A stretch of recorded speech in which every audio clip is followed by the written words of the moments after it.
Hello YouTube and welcome to my channel. If you've been here before, then welcome back. I'm going to apologize ahead of time. The lighting out here in the garage isn't abysmal when it's after dark. But we're out here tonight because we have a little project. And it is fixing that great big hunk that my wife has inadvertently took out of the door. If you have an older model vehicle, and you want to just, fix a spot, you can go to Walmart or the auto parts store, and you can actually buy like the touch-up paint pens, and you can usually do a pretty good job of getting it close. It's hard to get exact. You may be able to go to a paint supply place that sells automotive paint, and they may be able to color match, or you can do go like and get like what we have, which is from our local Toyota dealership, and get an actual color match touch-up paint. This is the pen and little brush applicator is what this one is. So we're going to try to repair this. And I want to bring you all along with me as I work on it. So let me get set up and we'll get started on it. Okay, so step one is going to be prep. And anytime you're doing any kind of body and paint work, the key to a good job is always prep work.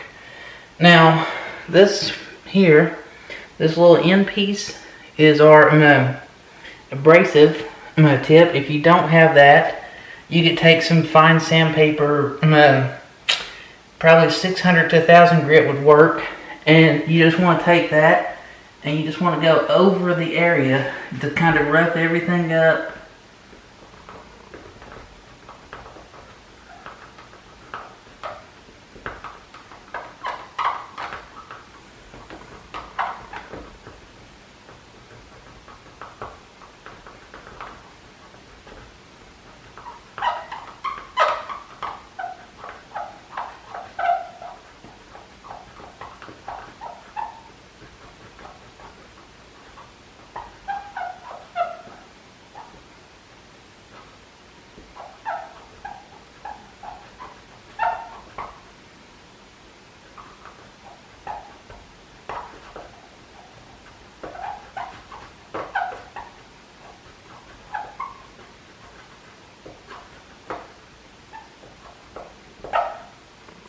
Okay, and then once you have that, what you want to do is wipe it down with some kind of alcohol. I have isopropyl 50%. Try to get this in frame. This is what I have on hand. Now, I will tell you that probably denatured would probably be a little bit better, because your isopropyl and all that has your rubbing alcohols have are cut with water, and water can leave a film when it dries. Whereas if you go with something like denatured alcohol, it is pure wood grain alcohol, and it's not going to leave any kind of films that can mess with the paint job or have an effect on your finished product. And this is just getting all dirt and debris off of it. It's stripping off any old wax that would happen to be on the area that you're trying to paint. And what you want to do is you can, I'm using a paper towel. This actually comes with instructions on it. The instructions do say to use a lint-free cloth, but paper towel's going to be fine. So make sure that it is shook well. We'll give it, 20-30 seconds. Just kind of, good vigorous shaking. Make sure everything's mixed well. Now, we could try using, it's kind of like a ballpoint pen on the end here. We could try using that, but it's big and that would be good for like, fine scratches. But for a chunk like that, we're going to be best off we're going to be best off unscrewing the lid and using the little brush applicator. So what we'll do, now that we have everything prepped, is we'll take our little brush applicator and we'll just go over it, just like this. Try not to get too much and let it run or anything like that. And you just want to put one coat. Now, you want to let that set, and you want to let that dry for probably a good 30 minutes. Which, I got a little bit of a run at the bottom. It's kind of, this paint's rather thin. I'm not really too happy with that, so what we'll do is we'll wipe that off. And this is really thin paint, and it's really hard to get a good application with that little bitty brush that comes with it. So, and this is the thing, is that where a lot of people goof and make their mistake is they try to rush and they don't take their time. So, it's real lightly fill in. Crack that up.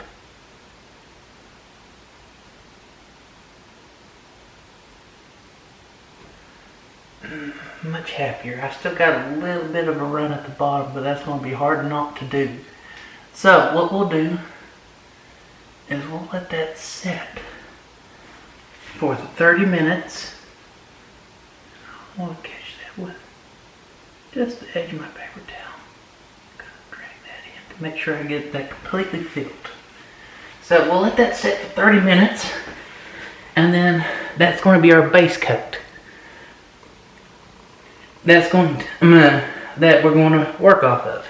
So we'll let that set for 30 minutes, and we'll go do something else, and then we'll come back and we'll see where we're at with it. Okay, we're back. So we've given it a good 30 minutes to kind of dry, and as you can see, it's not as noticeable, but you can still see the bare metal underneath. So we'll give our paint another good shaking. And we'll go right back over top of what we just done. And we'll see where we look at the end of the second coat. We may need to go 3 on this. But you can see where we kind of have a little bit of a raised area. We're not terribly concerned about that at this moment, because I got a little trick that should take care of that. So, and again, I apologize for the bad lighting. So, get our excess off the brush. Just go right back in here. This time we'll feather out just a little bit.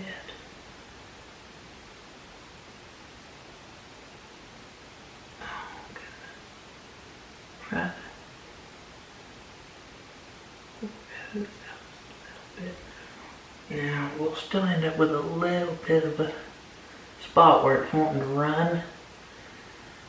This would be a lot easier if it was a horizontal surface, but it being vertical and the paint being as thin as it is, white and silver is fairly hard to work with, in that it's a white and silver tends to be very thin paint, and it runs very easily. So what I'll do is, where that's accumulated at the bottom, I'll just take the edge of my paper towel and kind of dab some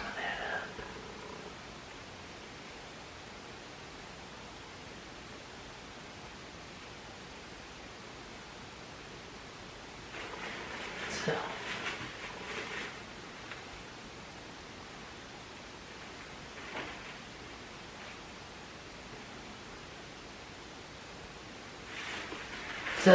now we'll give that another 30 minutes. Let's put a good light on that so you can see it a little better, hopefully. No, that's not going to. That's probably going to be your best lighting. So, as you can see, it looks a lot better than it did, but we're not done yet. So, we'll see you in another 30. Okay, folks, so it's been another 30 minutes. Hopefully the camera's picking up on this pretty well. Right above my thumb is the area. It's not looking too bad. I think I want to go one more coat with this. So it'll be a total of 3 coats. And then when I get done with that, I can come back in and I've always heard it referred to as color sanding, where you take some 1,000 or 2,000 grit and you just very lightly wet sand. And what that's going to do is all these little raised areas is going to bring them back down with the original surface of the paint and just kind of smooth everything out. And we'll look and see how that looks at the end of that. If it looks good, then we'll go ahead and we'll use some wax and kind of just hand buff the area. If after color sanding we're not quite happy, we might apply another coat. So get this shook up well, and we'll get our hopefully third and final coat on this. Just a little tip, where this is more of a, I don't know, the only thing I've ever seen like this is like a fingernail paint or the like. You know, maybe use it. Maybe some of your whiteout would have an applicator tip like this, but I like to just just kind of gently rub it against the side of my container to try to get as much excess off of it as possible. So we'll just, and it's just very light, gentle, and we're wanting to try to pull that out and make that as even as we can get it. So I'm thinking that's going to look real nice. So that's real close to being what I want. So we'll give that probably another 30, maybe 45 minutes to cure. And then we'll just kind of watch it here for a few minutes, because make sure it's not going to run or sag too much. And if it runs a little bit, we're not terribly concerned. We just don't want to build it too much, because we don't want to have to sand on it hard or take a lot of buildup off. But if it builds up just a little bit, that's fine, because we're not only covering, but we're having to fill in the kind of hole that's left by that paint chip coming off. So that's our top coat on now, and we'll give that about 30-45 minutes to dry in, and then we'll come back and we'll see if we can't find us some 1,000 grit, and I'm gonna just real lightly wet sand that just to smooth everything, and we'll take it from there. So we'll see you in a little bit. Okay folks, so we're back again. I'll let this cure for probably close to a good hour and a half now, so it should be okay to work. I have a couple of grits of sandpaper. I've got a 600 and a 2000 grit. So what I'm going to do is I'm going to start out with my 600 just to kind of knock off the high spots, and I'm going to finish it with the 2000 grit. So I just need just a little piece.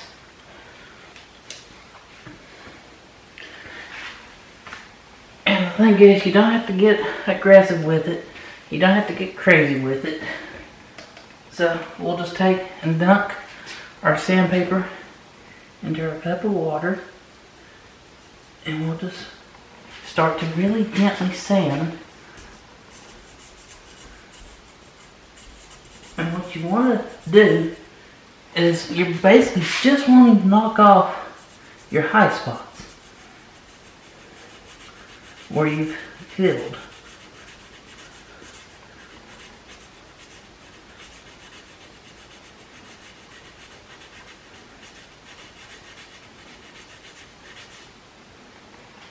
And then of course you can keep your work area clean.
It's almost where I want it.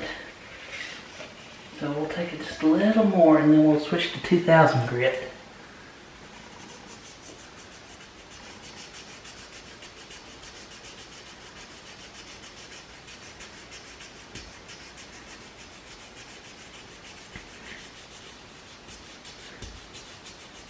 And basically what you're doing is you're just working things level.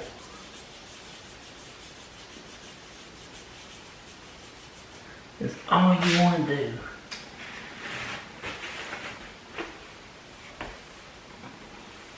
So that's pretty level now.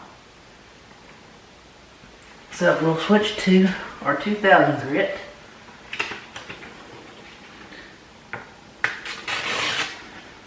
Which is a wet dry paper. And what we'll do with our 2000 is we'll just lightly sand our repair area.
Almost where I want it.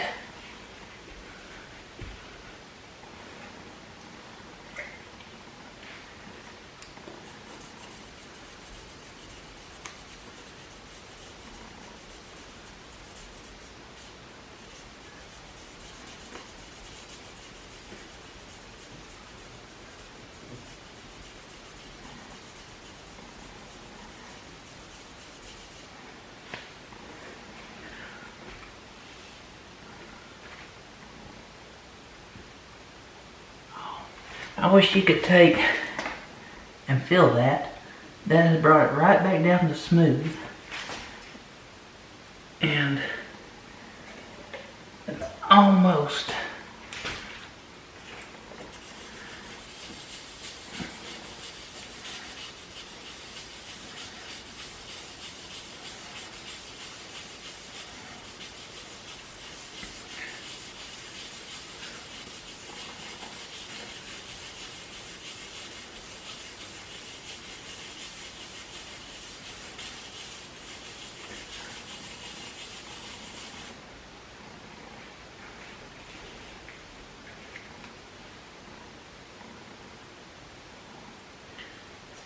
got that whole area.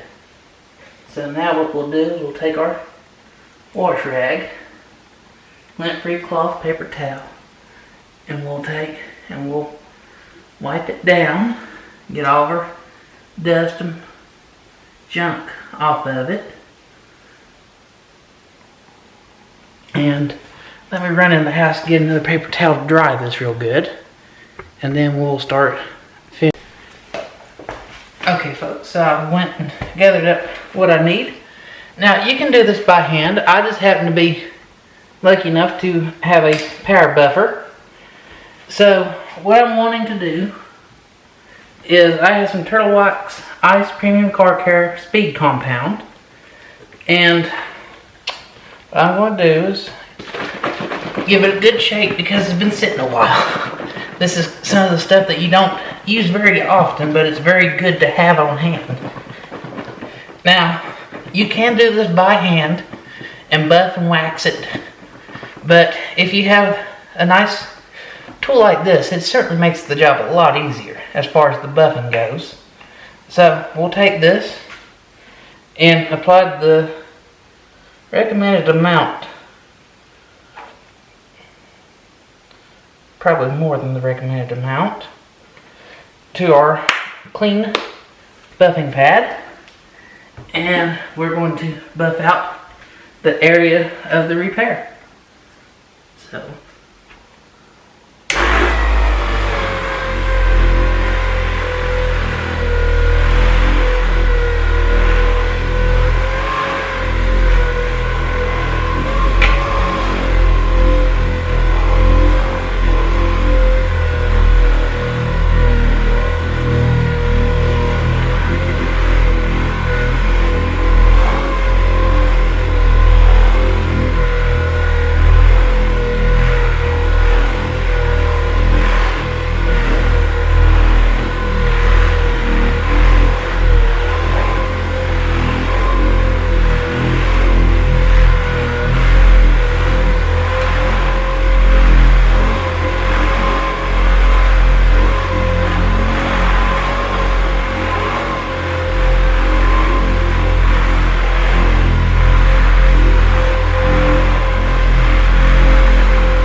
with a pair buffer, it's just that easy.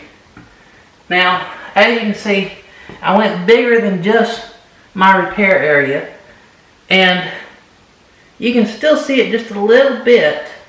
I could probably have went just a little more with it, but just the fact of the matter is that it don't matter if it's dealer supplied touch-up paint or not. It's almost impossible to get an exact match. So the idea is that you don't want it to be noticeable on a casual inspection, but a close-up inspection, you're still going to be able to see it just a little bit. But the thing is that you would have to basically know it's there. So, and that is a smooth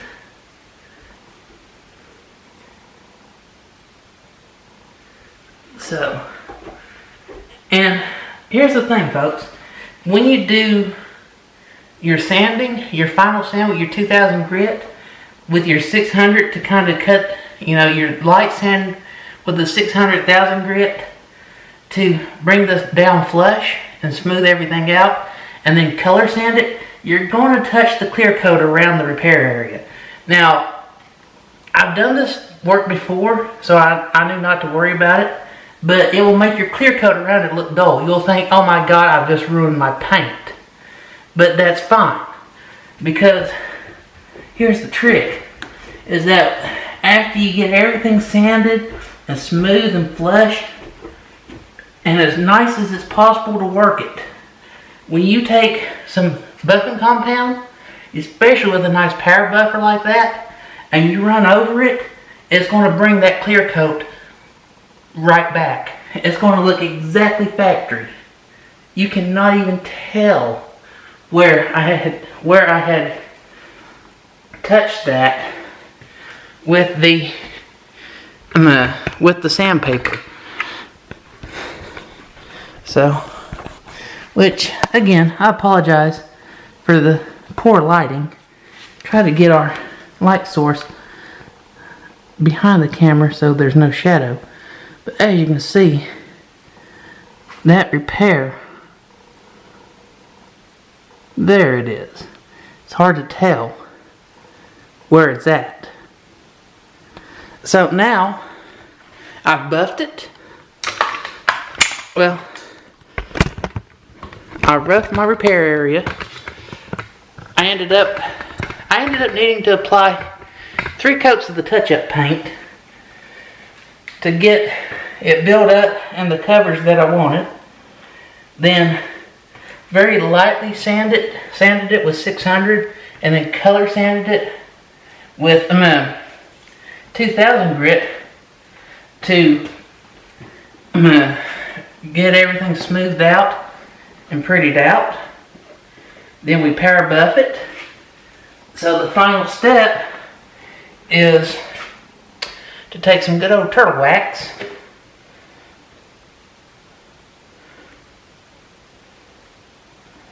that ought to do it, and a little microfiber cloth, and we're going to put some wax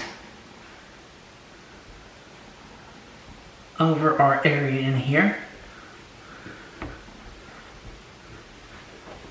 just to give it a nice good shine. We'll come out and we'll basically wax that whole area that we buffed with our turtle wax.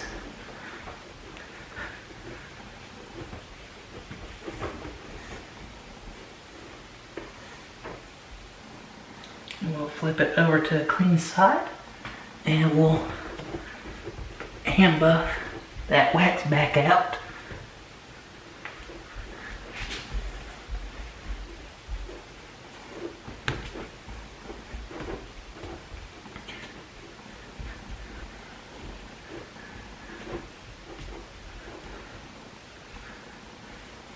And we are done with it. So that, my friends, is how you would repair a paint chip. Now, the video is not going to do it justice as to how long this process actually takes. I started probably around 1:30 to 2 o'clock a.m. It is now 4:30. So it's took me 2.5 to 3 hours to do just what you saw. This is the reason bodywork is so expensive, is because there's a lot of prep time, there's a lot of wait time. It takes a lot of time to do a body repair and do it correctly. But short of taking this door off and repainting the whole door, that is about as good as you're possibly ever going to get with touch-up paint. So, one thing I did want to mention before I sign off is your touch-up paint, as tempting as it would be to throw it in your glove box, your center console, do not store your touch-up paint in your vehicle, because heat doesn't really bother paint, But if paint ever freezes, you might as well check it out. It's no good. When paint freezes, it separates out, and it's no good. So, and you know, some dealer colors just for a little thing of this can be ridiculously expensive. So store your touch-up paint pens, you know, in your junk drawer in the house. You know, someplace like that where, you know, they're not going to be exposed to extreme heat, and especially not be exposed to freezing temperatures. Or else you'll end up having to buy a new one every time you go to fix a spot. So with that, I want to thank everyone for tuning in. If you enjoyed this impromptu automotive how-to video, give me a like. If you want to see some of my other stuff, feel free to subscribe so you can find me again. Browse my videos at your leisure. And I just want to say thank everyone for watching, and we'll see y'all next time.